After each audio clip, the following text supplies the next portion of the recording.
ఉగ్ర నరసింహస్వామి హిరణ్యకశిపుడిని చంపిన తర్వాత అహోబిలం నుంచి మొదటిగా వచ్చిన స్థలం 1000 నూతుల కోన అని చెప్పాను కదా. ఈ 1000 నూతుల కోనకి ఎలా వెళ్ళాలి అనే దాంట్లో చాలా మందికి సందేహాలు ఉన్నాయి. నాకు కామెంట్ ద్వారా తెలియచేశారు కాబట్టి నేను ఈ షార్ట్ పెడుతున్నాను.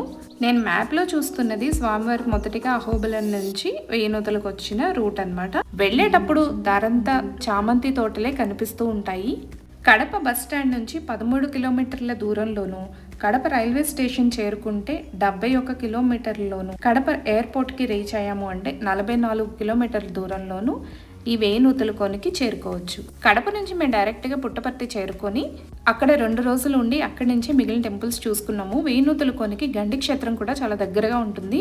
1000 నూతుల కోన సహ్యాది కొండల మధ్యలో ఉంటుంది కాబట్టి ఇది చివరి పాయింట్ అనమాట. మ్యాప్లో చూస్తున్నా కదా, ఈ రోడ్లోనే మనం పెండ్లిమర్రి దగ్గర నుంచి చిన్నదాసరిపల్లె మీదుగా 1000 నూతుల కోనకి చేరుకోవాలి. సొంత వెహికల్ ఉంటే ఈ టెంపుల్కి వెళ్ళడం చాలా ఈజీగా అనిపిస్తుంది. లేదంటే కడప నుంచి డైరెక్ట్ వెహికల్ మాట్లాడుకుని ఈ టెంపుల్కి వెళ్ళడం చాలా ఈజీగా అనిపిస్తుంది. ఇక్కడి నుంచి స్వామివారు నెక్స్ట్ టెంపుల్ కదిరి టెంపుల్. నేను ఆల్రెడీ కదిరి కొండ బ్లాగ్ పెట్టా కదా, ఇక్కడికి వెళ్ళాలన్నా తిరుపతి, బెంగళూరు, అనంతపురం నుంచి ఈజీగా రావచ్చు.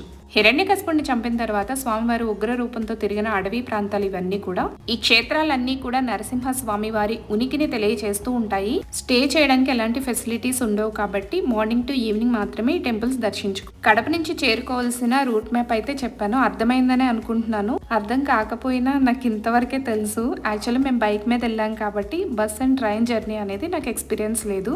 నా బ్లాగ్స్ని సపోర్ట్ చేసిన మీ అందరికీ స్పెషల్ థ్యాంక్స్. వీడియో నచ్చితే లైక్ చేసి ఛానల్ని సబ్స్క్రైబ్ చేసుకోండి.